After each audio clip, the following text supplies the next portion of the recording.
May mga lihim ka bang gustong sabihin? O mga sikretong gusto mong aminin? Halika't ating pag-usapan sa Main Confessions. Dear DJ Main, itago mo na lang po ako sa pangalang Christine ng Makati City. Gusto ko lang ikwento yung sobrang nakakakaba na ginawa ko sa loob ng aming school. May event sa university namin para sa mga estudyante. Ginanap ito sa quadrangle ng aming school, kaya halos lahat ay nasa ground floor. Samantala, ako ay nananatili sa loob ng bakanteng classroom sa third floor. May iba akong pakiramdam kaya nagbukas ako ng dating app. Sa aking kakaswipe ay may nakamatch akong batchmate. Ay, taray ah! Oo, uso din pala yan sa school, no? Yung mga ka-schoolmate mo, classmate mo, tas magtatagpo kayo sa dating app. Eto na nga ang kwento ni Christine. Pangalanan na lang natin siyang Marvin. Ang gwapo ni Marvin at pantasya ko sa noon pa. Kaya laking tuwa ko nung siya ang nakamatch ko. Diba, ang swerte mo, no? Yung taong crush mo, yung taong gustong-gusto mo na nahihirapan kang i-approach. Tapos biglang, boom! Same kayong nasa dating app, oo, naghahanap ng atensyon. Tapos ang maganda niya, nag-match pa kayo. Eto na nga. Eto na ang karugtong ng confession ni Christine. Tingnan nga natin kung naging maganda ba ang kanilang pagmamatch. Nag-toothbrush muna ako para fresh breath. Sabay spray ng paborito kong pabango. Naglinis din ako ng anes. Anong anes? Ano yung anes? Naglinis daw siya ng Hello Kitty niya. Just in case na may mangyari ay ready ako. Wow, Christine, napaka-Girl Scout mo. Very good ka dyan sa part na yan. Nakita kami sa may tapat ng cafeteria. Mas gwapo si Marvin kapag tinititigan mo ng malapitan. Napakalagkit niya tumitig. At pakiramdam ko hindi lang titig ang lumagkit. Napagkasunduan naming umakyat sa 5th floor at magkita sa dulong cubicle ng CR. Bakit to kayo nagkita sa CR? Bakit hindi man lang sa hallway, di ba? At alam mo itong mga batang ito talagang mga mapupusok no? Bakit sa CR? Madalas kasing walang gumagamit ng CR na yun dahil sa layo at taas. Kaya naman pala, para iwas sa tao. Mas lalo pa pag may malalaking event na ginaganap sa school. Nauna siyang nagpunta at pagkalipas ng ilang minuto ay sumunod na ako. Palingalinga pa ako bago pumasok ng CR. Pumunta ako sa pinakadulong cubicle. Nandoon si Marvin na may mapanuksong ngiti. Agad kaming naghalikan ng marahas. Parang espada ang mga dila namin na nag-e-eskrimahan. Ano yung eskrimahan? Hindi ko magets. Yung hindi nagpapatalo sa isa't isa, yun ba yun? Kung magaling yung isa, dapat magaling din yung isa? Ganun ba yun? Hanggang sa maramdaman ko na namamasyal ang kamay ni Marvin. Hindi naman ako nagpatalo at dinakma ko ang kanyang alaga. Alam niyo, may kaibigan akong ganyan nagkwento siya sa akin Oo, na parang may dinidate siya. Curious siya. Yung kadate niya daw kaya, Dax, yung ginawa niya daw, nagkaroon sila ng moment na naghahalikan na sila. Bigla niya daw kinapa. May mga ganun talagang babae, chine-check talaga nila, dinadakma nila. Ang tatapang ninyo, sana ganyan din ako katulad talaga sa inyo. Yung head lang ang nahawakan ko dahil fit ang kanyang pantalon. Nagulat ako sa laki. Parang ulo ng bata. Ay! Yung head. Tapos kasing laki ng ulo ng bata. Parang dinosaur ata yun. Baka naman hindi tao to si Marvin, Christine. Sigurado ka ba? Parang ngayon lang ako nakarinig ng kasing laki ng ulo ng bata. Hindi ko ma-imagine. So anong problema mo? Yun naman pala, Dax naman pala ito. Bakit kaya ito nag-confess si Christine, no? Ano kaya sa tingin nyo? Baka hindi nagkasya kay Hello Kitty. Kaya Hello Kitty! Alam nyo, tawa talaga ako sa Hello Kitty na yan. Oo. Hindi na ako nakapagtimpe at binuksan ko ang pantalon niya. Bumungad sa akin ang malaki niyang alaga na galit. DJ Maine, na-excite ako kaya agad ko siyang sinunggaban. Sobrang bango ng kanyang junjun. Ay, at taray ng junjun! Oo, pero minsan talaga nakaka-attract sa babae yan kapag ikaw ay yung hygiene mo is malinis, mabango, 'di ba? Parang parang ikaw yung garden tapos yung babae yung paru-paro kaya bigla na lang datapo talaga 'yan. Kaya mas ni-level up ko ang performance ko, 'di ba? Sabi ko sa inyo O 'di ba? Pares kami ng mindset nito ni Christine no. Hindi na siya nakatiis, pinatayo niya ako at sabay hatak pababa ng aking suot na skirt. Hinaplos niya ang aking tahong. Wow! Habang kami ay naghahalikan. Dahil sa galing niya, basang-basa ako, DJ Maine. Pinatalikod niya ako para ipasok ang kanyang malaking alaga na ako sa taba at haba ng kanyang alaga. Wow! Sumakses si Christine. Pero pumasok din effortlessly dahil basang-basa na ako. Nakadagdag sa excitement yung pagpigil ko mag-ingay, lalo na nung binilisan ni Marvin ang paglabas-pasok. Tinaas niya ang aking isang hita at sinabayan ng fingerstyle technique. Ay taray, may bagong word of the night tayo. Fingerstyle technique. Gusto ko yon. Mas napaungol ako ng malakas. Maya-maya pa, mission accomplished na ako. And craving satisfied. Dahil dyan, bigyan natin ng palakpak si Christine. Napakagaling mo, isa kang lodi. Pero siya hindi pa. Kaya patuloy lang siya sa ginagawa niyang pag-aararo sa akin. Nang makaramdam siya ng malapit na siyang sumabog, may taong biglang pumasok sa loob ng CR. Ang pangit kabanding nun kung sino man yung pumasok na yon. Diba walang katok-katok? Nandun na kayo sa climax Oo, tapos biglang may istorbo. Atras talaga yan, nako. Hinugod niya agad-agad ang kanyang alaga, sabay takip ng aming mga bibig para hindi kami marinig. Hanggang sa umalis na ang pumasok, hindi ko na pinatapos si Marvin, natakot kami na baka mahuli kami. Kinabukasan, nag-message siya sa akin ng pabiro.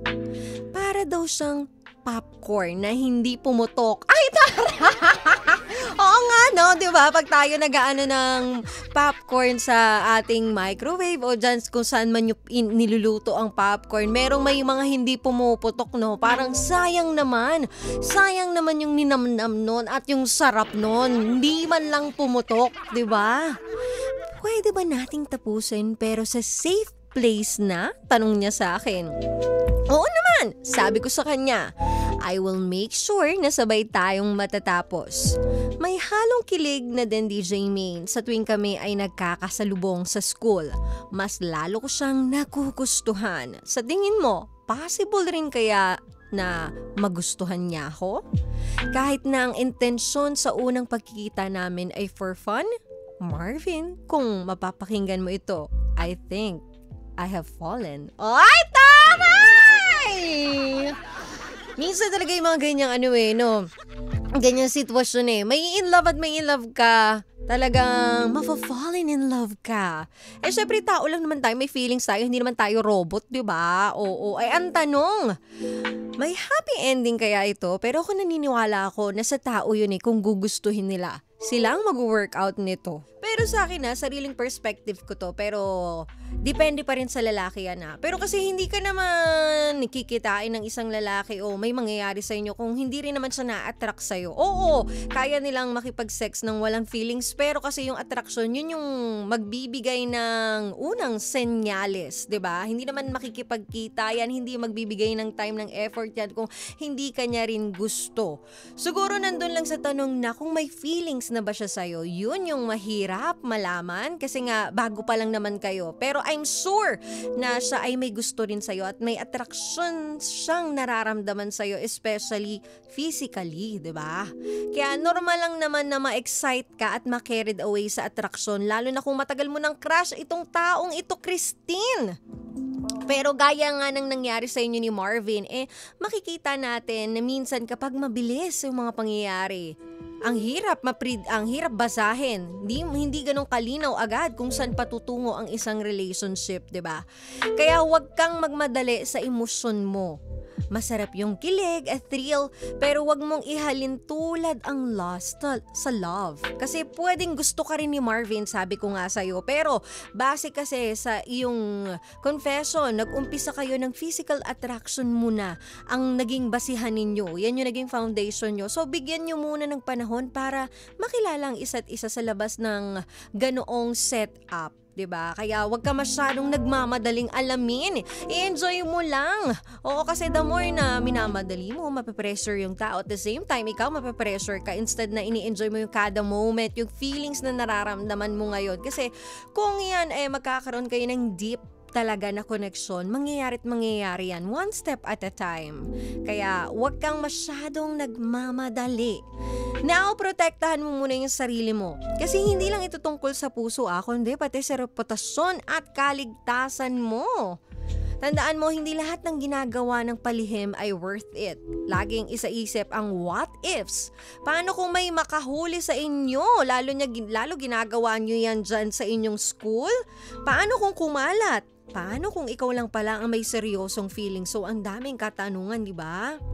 Kaya, okay lang yan habang ini-enjoy mo, alam mo yun, pinoprotektahan mo na rin the same time ang sarili mo. And wag masyadong mag-expect.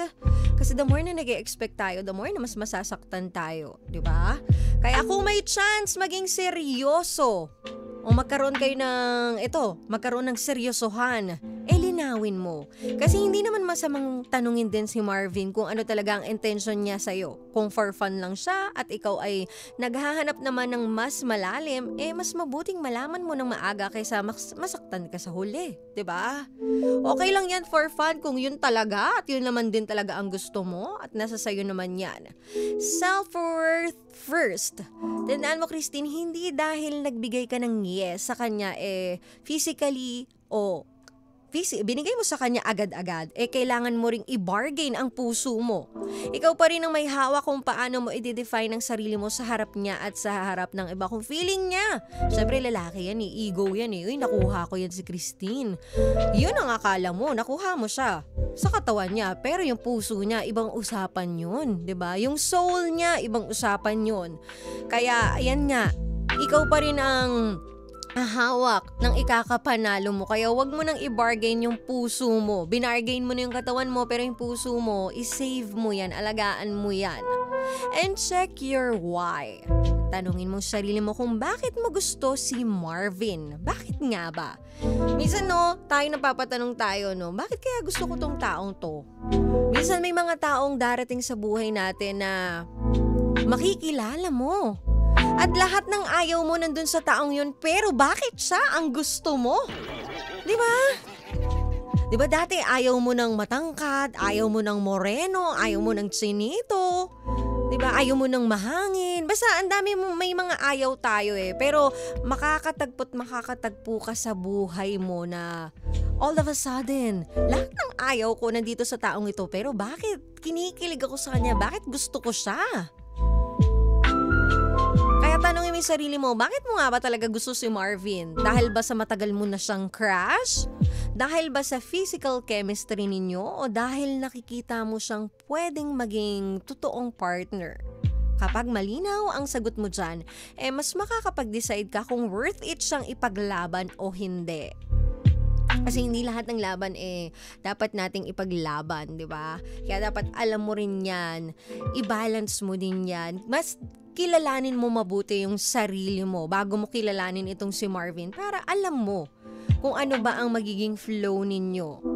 Test the connection outside intimacy. Subukan mo siyang makasama sa simpleng bagay, kain sa labas, sabay maglakad after class, casual na kwentuhan. Kasi doon mo makikita kung may substance ang connection nyo o baka hanggang physical attraction lang talaga. Di ba yung iba, hindi na kasi chine-check yan Puro kama na lang ng kama. Bakit hindi nyo try lumabas? Kumain, di ba? Casual lang. Hindi naman porkit kumain kayo sa labas, date na agad yun, di ba? Kumbaga ini-enjoy nyo lang yung company kasi ang pangit din na umiikot lang yung inyong relationship through sex lang, ng sex ng sex. Diba? Parang nakaka-bored din yun na, walang thrill din yun na. Mas maganda pa rin yung may bonding kayo at mas nakikilala nyo yung isa't isa at nakikita nyo kung wala bang kama, wala bang sex, may connection pa rin kayo? May substance pa rin ba siya sa'yo? May chemistry pa rin ba kayo? At yun yung masarap, di ba? Kumbaga bonus na lang talaga yung sex na yan. And huwag mong gawing secret habit ang thrill, Christine. Kasi ang thrill minsan nakakahumaling, nakaka-addict, nakakabaliw. Pero yung excitement na, yung nakakahumaling, di ba? Totoo naman. Kasi yung excitement na bawal at palihim, di ba? Mas lalo tayong natitrigger dyan. Mas lalo tayong naku-curious. Mas lalong tumitigas ang ulo natin at gusto natin gawin. Pero kung laging ganun ang basihan ng pagkikita ninyo, magiging cycle siya na baka ikaw ang mahirapan. Kung genuine siya, hindi siya matatakot ipakita na may something sa inyo kahit sa normal na setup. Balance feelings with logic. Eto na, dito na papasok din yung pagiging matalino. Hindi lang puro puso, hindi lang puro feelings. Oo, nakakakilig, pero isipin mo rin yung mga consequences. Academics mo, reputasyon mo, emotionally stability mo. Kung sakaling hindi siya seryoso, kaya mo bang i-handle yung after effects? Nako, lalo ikaw ay estudyante pa lamang, nag-aaral pa lamang. Baka absent ka na pag na-broken hearted ka? Diba ganun tayo pag na-broken hearted tayo? Tinatamad tayong gawin yung mga nagawa na natin before o yung mga nakasanayan na natin. Hindi na natin kaya i-set aside yung ating feelings, yung ating pagiging broken-hearted dun sa reality na ginagawa natin everyday. Kaya, i-make sure mo na kaya mo i-balance yan. Importante na maging prepared emotionally bago ka mag-invest pa. Let him prove his intentions. Kasi hindi lang ikaw ang dapat bigay ng bigay. Dapat siya rin. Give and take yan. Kung gusto niyang tapusin sa safe place, challenge him na tapusin muna sa safe heart. Meaning, ipakita niya na muna sa'yo na kaya kanyang alagaan at respetuhin beyond physical. And redefine the pace. Ibig sabihin, pwede mong i-reset yung dynamics ninyong dalawa. Kung gusto mo ng mas malalim, ikaw ang magsabi kung paano mo gustong dalhin ang koneksyon ninyo. I-real talk mo siya, ano ba yung gusto mo? Oo, hindi ka naman nag-e-expect sa ngayon, pero ipaliwanag mo sa kanya kung ano ba talaga ang iyong pakaya, ang iyong intensyon, ano yung gusto mong ma-feel from him. At kasi tandaan mo, hindi ka obligadong sundan lang yung flow kung hindi ito align sa gusto mo sa long run, di ba? Ikaw lang masistress dyan, ikaw lang mag-aaksaya ng time, effort, energy. Diba? Yung pera na nagagastos natin, ang dali lang mabalik yan, pero yun, yung energy, yung time, yun yung pinakamahirap. Ang kilig at ang init ng moment ay mabilis tumaan. Pero ang respeto sa sarili mo at ng ibang tao sa'yo ay yan yung pangmatagalan. At kung totoo ang feelings ni Marvin, maglalaan siya ng oras at effort para patunayan iyon sa tamang paraan. Hindi lang sa safe place na tinatawag niya. Sometimes the scariest part is not getting caught, but getting a touch. Minsan, ang plano mo lang ay mag-enjoy, pero hindi mo namamalayan, unti-unti ka na palang nahuhulog. Ang hirap kasi. Akala mo katawan lang ang gagalaw, pero pati puso mo nadadala. At iyon ang nakakatakot. Yung pagbaksak na hindi mo naman pinano, pero hindi mo rin mapigilan. Main Event.